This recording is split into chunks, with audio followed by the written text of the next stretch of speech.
avec le prophète Mohammed qalapé soit sogloi. C'est pourquoi tout cela s'est produit. Veuillez faire un effort et essayer d'étudier sa vie.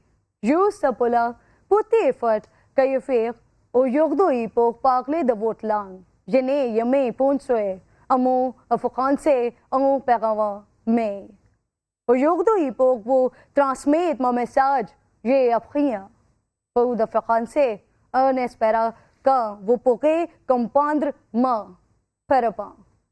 C'est ma demande que vous essayiez d'étudier la vidéo. Prophète Mohammed que la paix soit sur lui, je crois vraiment qu'une fois que vous le ferez, personne de votre pays ne dira plus rien contre lui. Plus rien contre lui et après cela. Je voudrais vous dire qu'un musulman pas tout tolérer. Mais par la blasphème contre le prophète Mohammed que la paix soit